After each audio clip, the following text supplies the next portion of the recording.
말씀은 마가복음 5장 25절로 34절까지는 말씀입니다.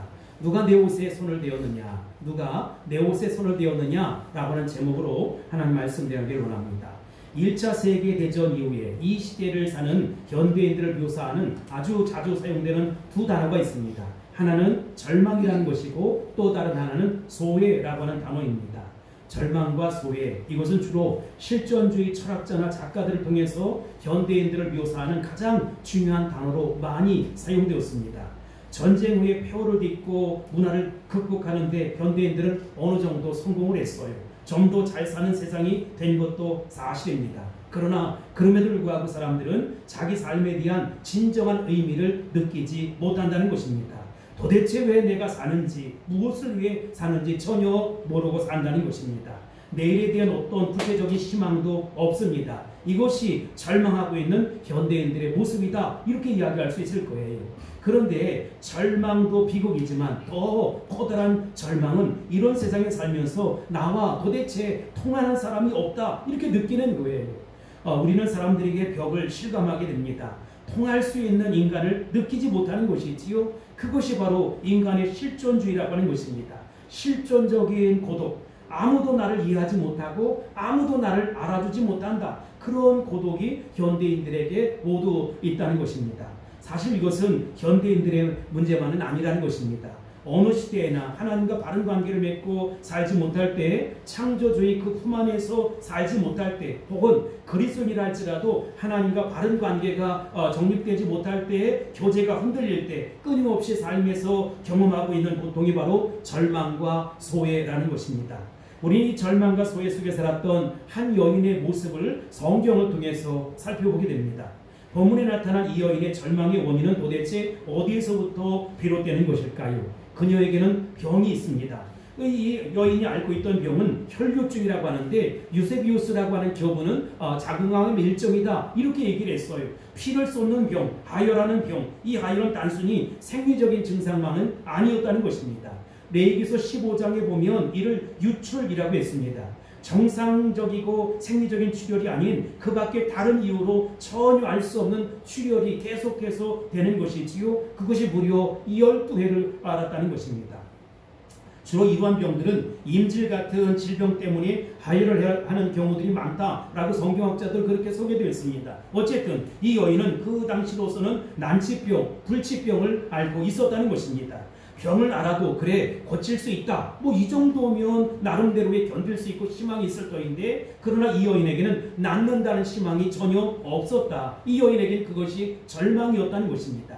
이 절망적인 상황을 본문은 이렇게 묘사하고 있어요. 어떻게? 26절입니다. 시작. 많은 의사에게 많은 괴로움을 받았고 가진 것도 다 허비하였으되 아무 효력이 없고 도리어 더 충하여졌던 차에. 아멘. 여러분, 12년 동안 이 병을 앓았어요. 25절에 보면 12회라 이렇게 기록하고 있습니다. 12이라고 하는 숫자는 이스라엘 백성들에게 있어서는 만수라고 합니다. 긴 세월을 말할 때 12 또는 40을 이야기했다는 것입니다. 그런데 이 여인이 12회가 이 혈류증을 알았다, 희망 없이 알아왔다, 자기 병을 고치기 위해서 할 수 있는 모든 방법을 총동원해 보았다. 우리식으로 얘기하면 양이, 한이, 한방병원, 민간의학 등등 모든 노력들을 총동원해 보았지만 아무 효력이 없었다는 것입니다. 이제는 죽음을 기다릴 수밖에 없는 상태, 이것이 이 여인에게 처해 있었던 절망적인 형편과 상황이었다는 것입니다. 그런데 이 절망적인 고통보다 더 커다란 고통은 이 여인이 주변으로부터 완전히 격리된 삶을 살 수밖에 없었다라고 하는 것입니다. 그 당시 혈류증을 앓으면 사회로부터 철저하게 고립되고 소외당할 수밖에 없었어요. 왜냐하면 그 시대가 가지고 있었던 무지 때문에 종종 사람들은 부끄러운 병이다 라고 이야기해서 성 밖으로 쫓겨나서 외딴에 격리된 삶을 살았다는 것입니다. 성전에 접근하는 것도 금지였고 회당 예배에 참석할 수도 없었어요. 이런 여인과는 이혼에도 무방하다 합법하던 그 시대 속에서 그녀는 철저한 외로움과 절망과 고통 속에 살아왔다는 것입니다. 아무도 받아줄 수 없는 사회가 버린 사람, 사랑하는 남편도 사랑하는 자식들도 철저하게 외면하고 소외된 삶, 이 삶을 살 수밖에 없었다. 우리는 절망보다 더 커다란 고통인 소의 고통이 경험되고 있을 때 이 여인의 모습을 우리가 성경을 통해서 한번 살펴볼 필요가 있어요. 성경 바깥에 문서들을 모아놓은 외경이라는 것이 있지요. 그 외경에서 보면 이 여인의 이름을 베로니카다 이렇게 소개를 합니다. 베로니카가 누구냐? 여러분, 예수님이 십자가를 지고 골고다의 언덕을 넘어지고 쓰러지면서 올라가셨잖아요. 이때 예수님을 조롱하고 모욕하는 얼굴을 바라보고 있던 무리들 가운데 뛰쳐나와서 자신의 손수건으로 예수님의 땀을 깎아주던 이 여인이 바로 베로니카였는데, 예수님의 얼굴을 땀을 닦으니까 예수님의 형상이 그 수건에 새겨졌다는 전설 같은 이야기가 있습니다. 그 여인이 바로 베로니카라고 하는 여인입니다. 어쨌든 이 절망적인 여인이 소외 속에 있었던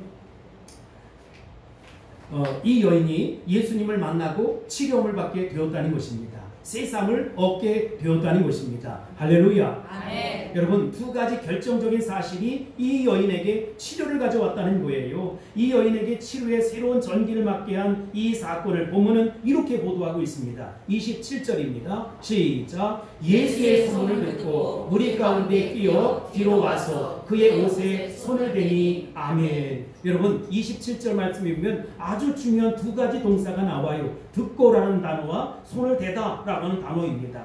이것이 여인에게 치료를 가져다 준 중요한 전기가 되었다는 것입니다. 듣고 만졌어요. 듣고 손을 댔다는 것입니다.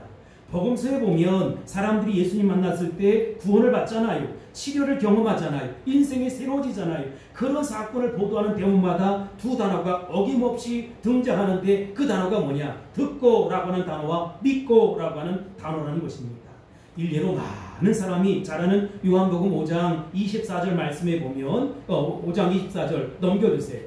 시작. 내가 진실로 너희에게 이르노니 내 말을 듣고 또 나 보내신 이를 믿는 자는 영생을 얻었고 심판에 이르지 아니하나니 사망에서 생명으로 옮겼느니라. 아멘. 내가 진실로 전실로 너희에게 이르노니 내 말을 듣고 또 나 보내신 이를 믿는 자는 영생을 얻었고 심판에 이르지 아니하나니 사망에서 생명으로 옮겼다는 것입니다. 여러분, 두 가지 단어 듣고 믿었기 때문이라는 것이지요. 이처럼 위대한 역사는 어디에서 나오냐? 들음에서 나온다는 것입니다. 본문에 나타난 여인은 무엇을 들었습니까? 27절 말씀에 보면 예수님의 소문을 들었다는 것입니다. 이것이 여인의 운명을 바꾸는 중요한 전환점이 되었고 전기가 되었어요. 예수의 소문을 듣는 자마다 바뀔 것입니다. 운명이 달라질 것입니다. 아멘. 왜 그렇습니까? 예수님이 복음이라는 것입니다. 아멘. 예수님이 구원이시고 아멘. 예수님이 생명이시고 아멘. 예수님이 능력이라는 것입니다. 아멘. 이게 바로 기독교 복음의 핵심이에요. 예수 할 수 있는 모든 방법과 노력을 다 총동원해 보였지만 그의 병은 고칠 수 없었어요. 미래가 없었어요. 그런데 어느 날 한 가지 소식이 들려왔다는 것입니다. 예수. 눈이 번쩍 띄었습니다. 예수라고? 죽은 자를 살리고 병든 자를 치료하고 사람들의 운명과 인생을 송두리째 바꾸는 갈릴리 사람, 나사렛 사람, 그 예수가 오신다. 예수가 오신다.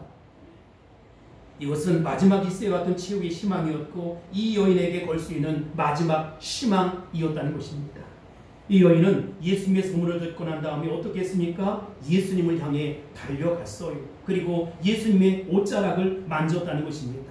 그의 모든 것들이 달라졌어요. 여러분, 들음에서 시작됐던 것입니다. 믿음은 어디에서 나요? 들음에서 난다는 것입니다. 들음은 그리스도의 말씀으로 말미암는 것이지요. 예수님이 오신다. 내가 그 예수님을 만날 수 있다. 예수님을 경험할 수 있다. 예수님을 체험할 수 있다. 이 사건은 지금도 여전히 우리에게 유효하다는 것입니다. 예수님은 복음입니다. 예수님은 구원입니다. 예수님은 생명입니다. 예수님은 능력입니다. 예수님은 치료원입니다. 이 예수님을 경험하고 체험할 수 있게 되기를 주 이름으로 축복합니다. 할렐루야. 27절 말씀에 보면 예수의 소문을 듣고 우리 가운데 끼어 뒤로 와서 그의 옷에 무엇을 했습니까? 손을 대니. 예수님도 그 당시에 랍비였습니다. 선생이었다는 거예요. 랍비라고 하는 사람들은 그림에 나온 표현인데 보편적으로 여러분 그 넓은 옷을 입고 다닌다는 거예요. 겉옷을 하나 입었어요. 그런데 여러분 겉옷이 어떻게 되냐? 직각처럼 흘러내렸고 빳빳한 그 기퉁이에 술을 달았는데 보통 청색끈을 달았다는 것입니다. 아마도 이 여인은 밀리고 밀리는 많은 사람들 속에 나는 정말로 예수님 꼭 만나고 싶다. 마지막이다. 예수님을 꼭 만나고 싶다. 라고 하는 생각을 가지고 따라왔을 것입니다. 사람들을 비집고 들어와서 가까스로 예수님의 옷자락을 만졌습니다. 예수님의 옷에 손을 댔습니다. 나는 그 당시 예수님의 옷에 손을 댄 사람들이 이 여자만은 아니었을 것이라고 생각합니다. 많은 사람들이 예수님의 옷에 손을 댔을 거예요. 본문의 정황을 좀 더 자세히 살펴보면 31절은 이렇게 얘기합니다. 이 제자들이 여짜오되 무리가 에워싸 미는 것을 보시며 누가 내게 손을 대었느냐 물으시나이까 하되 아멘. 많은 사람들이 예수님을 에워싸고 있었습니다. 예수님은 여전히 그 동네의 스타였어요. 많은 사람이 그분을 만나보고 싶어 했다는 것입니다. 인상인회를 이루었습니다. 무리가 붐비고 있었습니다. 어떤 사람들은 영적인 호기심으로 예수님을 만났고 어떤 사람들은 선생님이라고 해서 무슨 주옥 같은 말씀을 들을까 해서 만났고 어떤 사람들은 다른 사람들을 쫓아서 달려왔던 것이지요. 서로 밀치고 난리가 아니었습니다. 많은 사람이 예수님께 손을 댔지만 그것과는 전혀 다른 종류의 만짐, 이 터치, 예수님은 즉각적으로 그것을 느꼈어요. 그래서 물으셨습니다. 누가 내 옷에 손을 대었느냐? 누가 내 옷에 손을 대었느냐? 이 여인의 만짐은 달랐다는 것입니다. 이 여인의 터치는 달랐다는 것입니다. 어떤 의미에서 다르다고 이야기할 수 있을까요? 그것은 믿음의 터치였다는 것입니다. 믿음의 만짐이었다는 것입니다. 28절 보세요. 이는 내가 그의 옷에만 손을 대어도 무엇을 받으리라? 구원을 받으리라 생각함이로라. 아멘. 여러분, 관점이 달랐어요. 그냥 만나는 것하고 그냥 보고 싶은 것하고 혹시나 역시나 이렇게 이런 것이 아니라 진짜 믿음으로 손을 대었다는 것입니다. 예수님, 어쩌면 내 인생의 마지막 희망일 수 있는 예수님. 나는 저 예수님을 기대한다. 저 예수님을 갈망한다. 저 예수님이 내 삶을 송두리째 바꿀 수 있다. 나의 질병에서 해방시켜 줄 것이다. 나의 인생의 새로움을 가져다 줄 것이다. 그는 믿음으로 만졌고 믿음으로 터치했다는 것입니다. 이런 역사가 나타날지어다. 그렇다면 여러분, 믿음은 도대체 무엇일까요? 믿음의 대상과 나를 연결하는 것입니다. 우리가 결혼식을 합니다. 결혼식을 할 때 부부 서약이 이루어지잖아요. 그 서약에는 나는 이 여자를 믿습니다. 나는 이 남자를 믿습니다. 그리고 내 일생을 그에게 의탁합니다. 이런 전제로 이 결혼식을 하잖아요. 서로가 서로에 향한 신뢰를 바탕으로 믿음을 바탕으로 부부가 결혼 서약을 하잖아요. 우리가 믿는 순간 그 믿음은 상대방에게 나를 연결한다는 것입니다. 여러분, 누굴 믿습니까? 예수 그리스도를 믿습니다. 하나님의 아들 예수 그리스도를 믿습니다. 나를 영원한 천국으로 인도할 예수 그리스도를 믿습니다. 그것은 위대한 것입니다. 내가 주님 앞에 연결되는 순간, 내가 그분을 신뢰하는 순간 그분은 나의 구세주가 되고 그분은 나의 주님이 되고 그분은 나의 모든 것이 되는 것입니다. 그분을 인격적으로 믿고 신뢰하고 의지하는 순간, 그분을 향한 믿음이 고백되는 순간 그의 능력은 고스란히 나에게 흘러 들어오는 것입니다.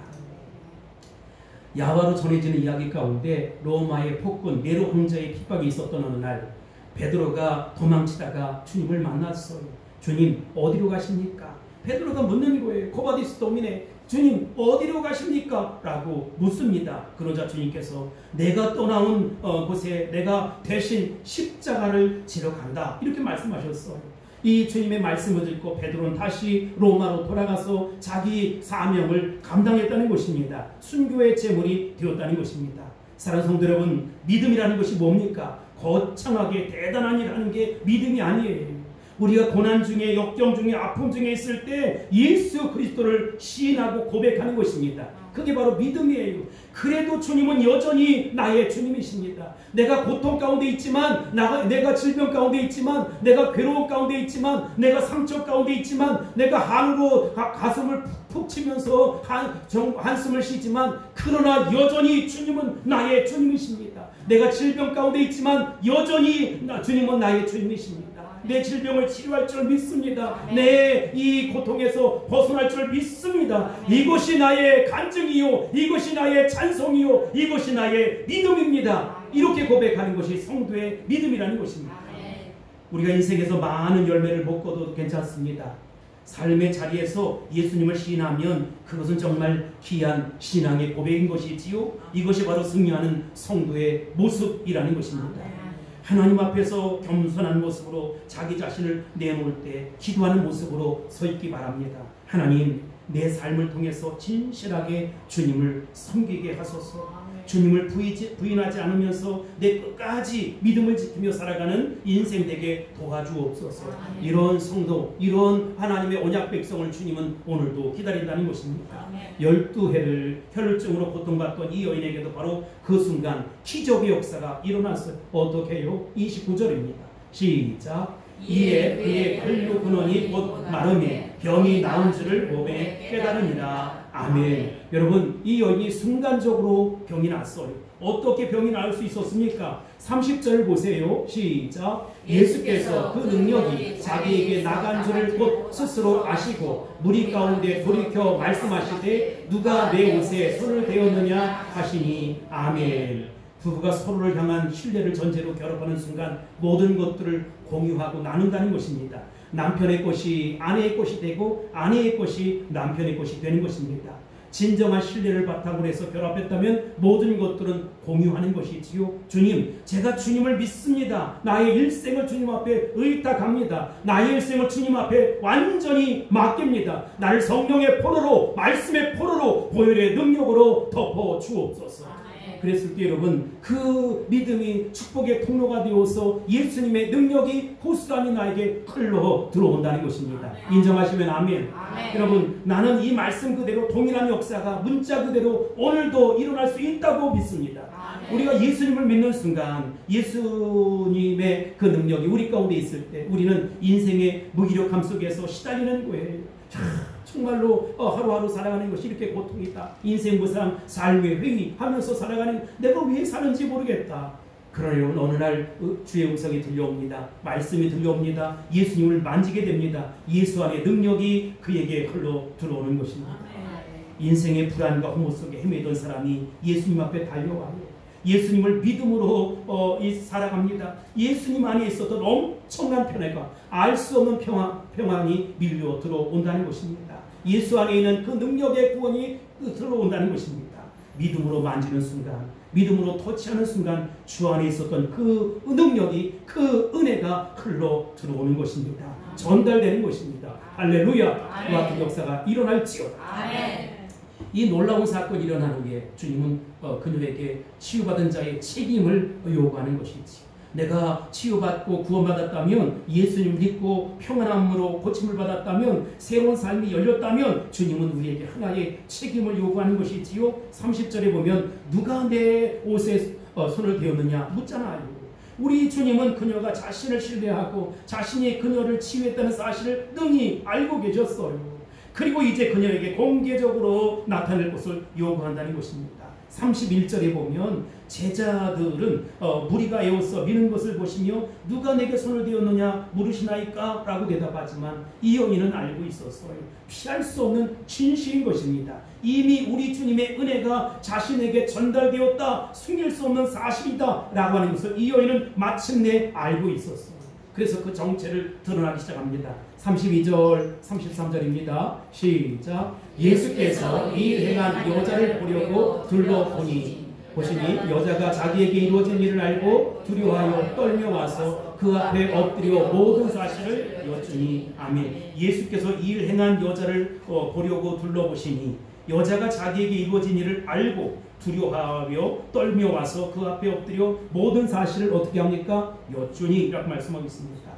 성경을 보면 주님이 은혜 받고 구원 얻은 사람들에게 일관성 있게 요구하시는 한 가지 사실이 있습니다. 그 요구가 무엇입니까? 우리 주님이 그에게 역사하셨다는 사실을 드러내라는 것입니다. 그게 뭐냐? 전도라는 것입니다. 그게 뭐냐? 간증이라는 것입니다. 우리 주님이 내게 이루어진 그 일을 사실대로 말하라는 것이지요. 이것이 바로 구원받은 사람들이 구원의 은혜를 경험한 사람의 시작이라는 것입니다. 그래서 복음이 이웃들에게 전달되고 또 전달되고 또 전달되는 것입니다. 종종 교회에 나오는 사람들 중에 007 크리스천이 있어요. 그것을 자기는 기쁨으로 아는 것입니다. 예수 믿는 순간 그 거듭난 하나님의 자녀가 되었음에도 불구하고 숨기고 싶은 거예요. 왜냐하면 옛날에 하던 걸 끊지 못했고 옛날의 사람들이 너무 좋은 거예요. 내가 한 번은 어떤 회사의 간부를 만난 적이 있습니다. 그분을 만나자 그분이 다니는 그 회사에 우리 성도가 다니고 있다는 사실을 알게 되었어요. 그래서 아무개 아십니까? 알죠, 목사님. 그분 우리 교회 나오는 성도입니다. 라고 했더니 그분도 예수 믿어요? 그분도 크리스찬이에요? 이렇게 되묻더라고요. 내가 얼마나 부끄러운지 알 수가 없었어. 아주 그냥 머리를 땅으로 쥐어박고 싶더라고요. 기어들어가고 싶더라고요.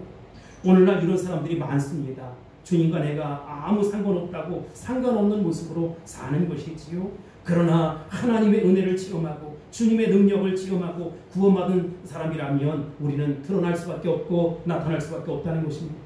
이게 정상이에요. 복음은 그런 방법을 통해서 전파되는 것입니다. 주님은 내가 어떤 일을 하셨는지를 알리길 원하시는 것이지. 내게 주님은 구원이었다는 것입니다.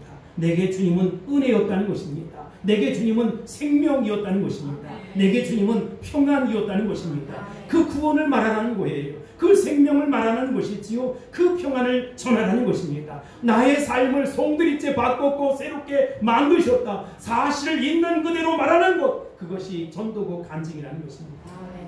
사실이 아닌 것을 애들러서 말하려고 하지 마세요. 그건 허구입니다. 그건 소설입니다. 픽션입니다. 사실 있는 그대로 말하는 것, 그것이 바로 간증이고 그것이 전도라는 것입니다. 자신을 드러내는 것이 아니라 우리 주님을 드러내는 것입니다. 주님이 내게 어떤 일을 하셨는지, 주님이 나를 통해서 어떤 일을 하셨는지, 이 절망과 소외 속에 살았던 내 인생을 주님이 어떻게 바꾸셨는지, 어떤 충만함을 부으셨는지, 어떤 은혜를 부으셨는지, 어떤 능력을 부으셨는지, 그것을 말하라는 것입니다. 이 공개적인 고백, 첫 번째 고백이 바로 세례의 사건입니다. 세례받는다는 것은 나는 예수님 믿고 새 사람이 되었습니다 라고 고백하는 것이잖아요. 초대교회 때 여러분 세례를 받는다는 것은 많은 사람들이 모여있는 가운데 구원받은 사람들이 외적인 증거예요.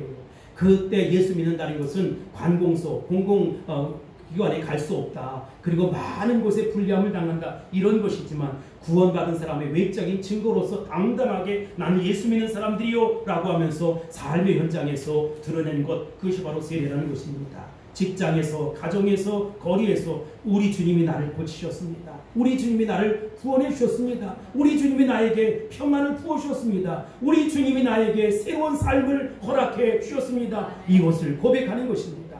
주님은 저와 여러분에게 이것을 말하라고 요구하는 것입니다. 예수님은 34절에서 이렇게 또한 말씀하셨어요. 시작. 예수께서 이르시되 따라 내 믿음이 너를 구원하였으니 평안히 가라. 내 병에서 놓여 건강할지어다. 아멘. 뭐라고 부르지요? 따라, 이렇게 부릅니다. 사랑하는 딸아, 사랑하는 아들아. 이 여인은 예수님을 신뢰하고 먼저 건강을 얻었어요. 나는 이 여인이 병을 치유하기를 위해서 예수 믿었다고 생각하지 않습니다. 예수님이 자기 삶의 근원이심을 신앙으로 고백하게 되었잖아요. 이 사건을 계기로 이 여인은 주님과 빼앗길 수 없는, 흔들릴 수 없는 관계 속에 돌아갔어요. 주님과 신비한 연합을 이룬 것입니다. 주님이 내 안에, 내가 주님 안에 있는 신비한 연합을 이룬 것입니다. 하나님의 딸이 되었어요. 하나님의 아들이 되는 것입니다. 이런 놀라운 역사가 저와 여러분의 생애 속에도 있게 되기를 주의 이름으로 축복합니다. 아멘. 내 딸아, 사랑하는 딸아, 우리 주님이 이 부르심이 얼마나 감격스럽습니까? 원문에는 평안히 가라, 이 말을 이렇게 했어요. 평안을 향해 가라. 얼마나 아름다운 말인지 몰라요. 여러분, 이제 앞으로 평안할 거예요. 평안을 향해서 우리가 뚜벅뚜벅 가는 것입니다. 너의 평안의 땅을 향해 걸어가라. 믿음으로 가라는 것입니다. 이제 내 인생을 새로 줬다. 약속의 땅, 언약의 땅, 축복의 땅, 구원의 땅으로 뚜벅뚜벅 믿음으로 가라는 것입니다. 물론 어려움도 있을지 모르겠어요. 그러나 여러분, 믿음으로 가는 것입니다. 하나님 말씀 붙잡고 가는 것입니다. 보혈의 능력을 의지하며 가는 것입니다. 새로운 미래를 향해서 믿음으로 나아가는 것입니다. 오늘 여러분과 저의 삶은 그 평안을 향해서 걸어가고 있습니까? 약속의 땅을 향해 가고 있습니까? 만약 오랜 교회 생활에도 불구하고 치유와 평안의 체험이 없다면 도대체 왜 그럴까요? 뭐가 문제일까요? 어떤 사람들을 보면 교회에서 설교 한번 듣고 인생의 송두리째 달라지는 것을 경험합니다. 나는 그런 사람들 많이 봤어요. 딱 한 번 설교 듣고도 인생이 180도로 완전히 달라지는 거예요. 그런데 어떤 사람들은 설교를 골백 번 들어도 10년, 20년, 30년 역사와 전통을 잘 아는 성도가 되고도 전혀 바뀌지 않는다. 어제나 오늘이나 영원토록 변함없이 그 자리에 앉아있지만 자리만 배우고 있다는 것입니다. 그렇다면 여러분, 그 차이가 도대체 뭘까요? 믿음의 차이라는 것입니다. 이 말씀 속에 내 인생을 바꿀 수 있는 생명이 있다. 하나님은 어떤 분이실까? 이 말씀 속에서 내게 말씀하실 주님을 기다린다. 주님, 오늘도 이 말씀으로 나를 바꾸셔야 합니다. 내가 이 말씀을 기다립니다. 그것은 주님의 말씀입니다. 내가 주님의 진리를 기다립니다. 이렇게 목마른 심정으로 주님을 향한 기대와 열망을 가지고 살아가야 한다는 것입니다. 믿음이 뭡니까? 성경에 말씀하신 그대로를 믿는 거예요. 지금 당장은 그런 사건이 일어나지 않았지만 그것을 믿음으로 받아들이고 믿음으로 고백하고 믿음으로 그것을 앞당겨서 나에게 가져오는 것이 믿음이라는 것입니다. 나는 예수 때 보혈의 능력으로 말미암아 새로워질 것이다. 달라질 것이다. 변화될 것이다. 치유할 것이다. 구원받을 것이다. 능력을 입을 것이다. 이것을 앞당겨 갖고 오는 것이 바로 믿음이라는 것입니다. 나는 찬송을 부르다가 인생이 바뀌는 사람들을 봤습니다. 목사님, 저 오늘 찬송하다가 인생이 바뀌었어요. 이런 간증을 종종 하는 분들을 봅니다. 정말 그럴까요? 찬양 그 자체가 인생을 바꾼 것입니까? 아닐 거예요. 찬양을 부르다가 가사 속에서 우리 주님을 인격적으로 경험하고 체험하는 것입니다. 믿음으로 찬양을 부른 것입니다. 찬양의 가사가 자신의 신앙의 고백이 되었고 신앙의 구함이 되었다는 것입니다. 찬양 속에 임하시는 주님의 임재를 경험하고 체험하며 나도 모르게 눈물이 주르르 주르르 흘러가는 것이지. 주님을 내가 인격적으로 경험하고 체험하는 것입니다. 어떤 사람들은 교회 왔는데 오전 예배도 드리고 오후 예배도 드리는데 내가 모르는 찬양을 하는 거. 여호와 나의 목자. 내가 저거 찬양을 모르는데 안 불러진다. 그럼 그냥 가는 거예요. 그 사람에겐 찬양이 아니라 그저 모르는 노래에 지나지 않습니다. 믿음으로 하나님께 내 기쁨을 드리는 찬양, 믿음으로 연결된 찬양이 인생을 바꾼다는 것입니다. 아멘. 노래를 아무리 불러도 인생이 바뀌지 않아요. 가수들이 나와서 나는 가수다 하면서 아주 심금 울리는 노래를 부를 수 있어요. 감상은 느낄 수 있지요. 느낌이 달라요. 눈물도 뚝뚝 떨어져요. 그러나 진정한 평안, 구원은 없는 것입니다. 그런데 기도하다가 인생이 바뀌는 사람도 봤어요. 기도하다가 인생이 완전히 달라진다는 것입니다. 기도하다가 은혜를 받습니다. 왜 그럴까요? 믿음으로 기도했기 때문이라는 것입니다. 주님, 왜 나에게는 응답이 없습니까? 믿음으로 기도하세요. 하나님을 향한 믿음으로 기도하세요. 나중까지 견디는 자가 구원에 이른다고 했으니 응답될 때까지 믿음으로 기도할 수 있게 되기를 바랍니다. 아멘. 주님, 이제 내가 주님 앞에 나옵니다. 주님 앞에 내 문제를 내놓습니다. 우리 주님만이 나를 아시지요. 우리 주님만이 나를 아시지요. 우리 주님만이 내 기도를 들으시지요. 주님만이 응답하시지요. 주님만이 나의 희망, 주님만이 나의 마지막 소망, 주님만이 나의 구원, 주님만이 온전한 은혜, 이것을 온전히 신뢰합니다. 이렇게 기도하는 순간 성령이 내게 임하는 것이고 내 모든 짐들을 다 담당해 주시는 것입니다. 나를 바꾸는 은혜의 시간이 되는 것입니다. 이처럼 믿음의 기도는 내 인생을 바꾼다는 거예요. 여러분, 하나님 말씀 앞에 믿음으로 예배할 수 있게 되길 바랍니다. 믿음으로 찬양할 수 있게 되길 바랍니다. 믿음으로 기도할 수 있게 되길 바랍니다. 교회에 오래 다니다 보면 예배의 형식을 배웁니다. 기도의 형식도 배웁니다. 고개를 약간 숙일 줄도 압니다. 두 손을 모을 줄도 압니다. 경건한 모습을 나타낼 줄도 압니다. 그것은 형식에 지나지 않아요. 그 형식적인 기도, 종교적 내용 소용없어. 그것은 내 인생을 바꿀 수 없어요. 오직 믿음의 기도, 믿음의 찬양, 믿음의 예배가 우리 인생을 송두리째 바꾼다는 것입니다. 아멘. 믿음으로 예배하십니까? 믿음으로 말씀을 듣습니까? 믿음으로 기도하십니까? 믿음으로 찬양하십니까? 인생의 절망과 소외와 고통을 끌어안고 우리 주님 앞에 두곡두곡 나오시기 바랍니다. 천부여 의지없어서 손들고 주 나를 박대하시면, 주 나를 외면하시면 나 어디가 오리까? 라고 하는 심정으로 나오시기 바랍니다.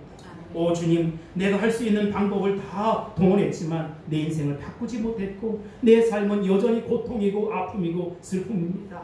그러나 오늘 주님 앞에 나옵니다. 믿음으로 나옵니다. 우리 주님을 만집니다. 우리 주님을 다시 한번 만집니다. 우리 주님 안에 있는 능력이 나에게 고스란히 흘러 들어올 줄로 확신합니다. 그것을 믿습니다. 아멘이신가요? 1944년 한 대백과 사전에 보면 우라림에 대해서 이렇게 소개를 했어요. 희귀금속의 일종, 무겁고 흰 색깔을 띤 별로 중요하게 사용되지 않는 금속, 색소로 사용될 수도 있고 유리와 자기를 만드는 데도 종종 사용됨.